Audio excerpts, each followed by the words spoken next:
Welcome to Transform Now, a podcast focused on intelligent automation and brought to you by SS&C Blue Prism. On this program, we talk about how organizations globally are rethinking the way they operate, utilizing process orchestration and AI-enabled digital workers to free up humans to do the work that matters most. We also share insights and tips on how you can embrace this new way of working and unleash your full potential. Let's get into the show. Hello, everyone. I'm Michael Marchuk. Welcome to Transform Now podcast. And I'm Brad Hairston. This is our weekly pulse check on automation and AI news. As we know, at the end of this, you can go back into our show notes and check out all the articles that we have listed today. We'll keep all of those in the show notes for you. So today, Brad, we're going to start off with some red hot news here that just came off the assembly line for us. OpenAI is going to be restructuring themselves from a nonprofit to a profit and assign CEO Sam Altman some equity as they have a number of founders leave. So, what is your thoughts on this? Yeah, this is a big news headline, and I've been on vacation for the last week, so I didn't really pay attention to the news. The day I come back, I hear that there's this big announcement from OpenAI, and it is an interesting one. I don't think it's all that surprising though, given the proliferation in competitors to OpenAI and the fact that they've lost many executives and co-founders and such. So it seems like they're a good source for new leaders of AI startups and what have you, and that's going to continue, you've got to believe. So I think to change their approach and say, we started as a nonprofit, now we're going to go to a for-profit model is not surprising, and I think it is required if they're going to want to go and get the amount of money they want. They're after some big bucks. They're after big investor money. Big billions. Yeah, and I think if they continued in their current model, that would be tough to get the amount of money they're looking for. Yeah. So, I'm not shocked. I do think the other part of the article that was interesting is that they're going to give Sam Altman equity for the first time. You would imagine that they don't want to go through the situation they had a few years ago when he left or when he was fired, so to speak. Right. And within a few days he was back on the job because it just didn't prove out. So equity, I think, is got to be part of this for him to keep him in there, especially with others leaving. And whether Elon Musk will sit quietly by the wayside remains to be seen. He sued them. He filed a suit earlier this year because they were doing things that were not characteristic of a not-for-profit that was there when he invested so much money and helped them get started. So we'll see what Mr. Musk plans to do. But yeah, it is big news, and I think the good news is it'll keep OpenAI out there, keep their innovative drive, and they won't fall prey to all the for-profit competitors that they deal with every single day. Right. That makes sense. The other thing, too, is that some of these folks were founders of OpenAI. And whenever you have a founder leave, you have to ask kind of the reasons why they've done it. But they've been there for, 6.5, 7 years. Mm-hmm. This is a big deal as they're making a transition, because after 7 years, maybe you've made the impact that you wanted to make, and the transition now and maybe some of the things that you're looking at are no longer aligning with what you want to do. Maybe you want to do something different, and more power to them as they venture off to probably start something that's going to be competitive to OpenAI.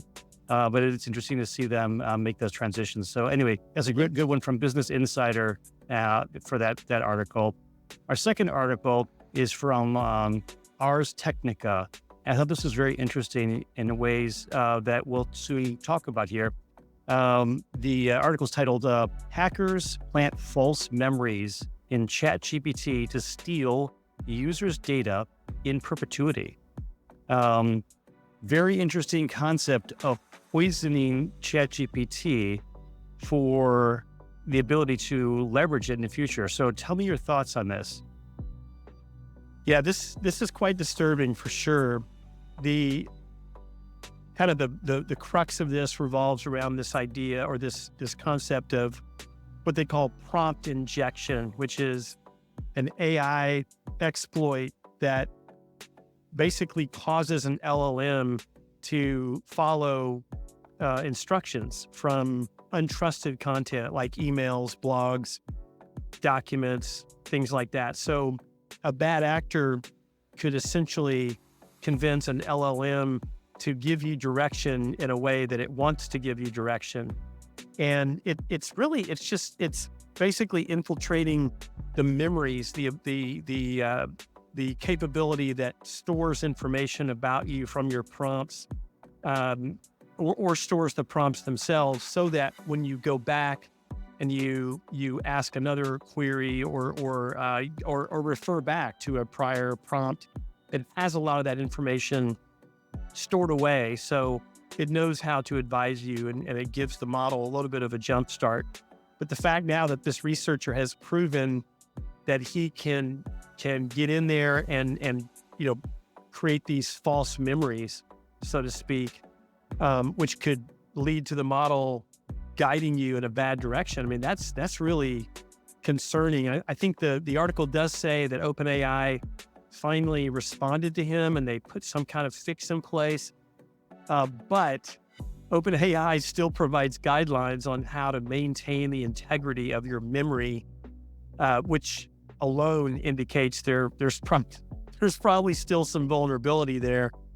So yeah, it's a little troubling. I don't know if too many people should worry about their large language model of choice being misdirected by a bad actor out there, but it's possible. It's very possible. I think the bigger concern is getting your data pulled away or stored somewhere. This researcher actually did that as well. He proved that he could use this prompt injection to basically exfiltrate user data, send it off to another server, which is very concerning. I think OpenAI has cracked the nut on that and solved that problem, but they don't say that they have necessarily fixed this ability to plant these false memories. So yeah, just another strange occurrence, another anomaly that comes out, and I thought it was very interesting to read about. So I've got two thoughts on that. First one is leave it to hackers to be extremely creative, leveraging a tool and some of the interesting features or functions that have been put in there for good reasons to find new ways of doing that maybe give them a different outcome than was initially intended. So I really appreciate that. On the second one, this sounds a lot like, to me, the concepts that we have from social engineering perspective. So you remember the movie Catch Me If You Can, where once you start impersonating, and then now there's reference points to that impersonation, and then that continues to snowball where, of course, you believe it because others have believed it, and therefore the belief itself creates the reality. This is sort of the same thing. I'm creating this false memory, which then is going to have reference to other memories, which then reinforce the false memory to the point where that it becomes reality, or becomes what's based it on in the memory bank. So very interesting concept of the social engineering from an AI perspective. So I thought that was kind of neat. Yeah. Well, the last article coming out, this is AP reporter on this, very interesting concept behind it. So we'll start going from AI to longshoremen. Okay, so this is from AP News. The article is titled "Longshoremen at the Key U.S. Ports Threatening to Strike Over Automation and Pay." So the crux behind this is that there are quite a few of these longshoremen workers, these dock workers, who are working long hours, getting paid very, very well for what they're doing, but they also feel like the amount of work they're doing should demand additional pay for the work that they are doing. I have a quote from here that I'll save to the end, but what are your thoughts on this? This article makes me want to pull my hair out, Michael, as you know. Any Luddite themed response from a union like this, or any group, even an article that's written where someone is complaining about some form of automation and how it's affecting the workforce. I just can't believe that people would be so myopic in their view. It says that these guys are demanding significantly higher wages, which I understand, but they're also demanding a total ban on the automation of cranes, gates, and container movements that are used in the loading or loading of freight at 36 U.S. ports. And there's a note in here that a researcher or an analyst has indicated that the U.S. ports today already trail their counterparts in Asia and Europe in the use of automation. So the U.S. ports take longer, they're less efficient, and what do these union workers want to do? They want to exacerbate that. They want to put a ban on any automation going forward. And the analyst said this may actually convince many international exporters to go through Mexico or Canada versus the U.S. ports if they stay in this status quo form and they don't automate, they don't leverage technology. So, it's extremely frustrating.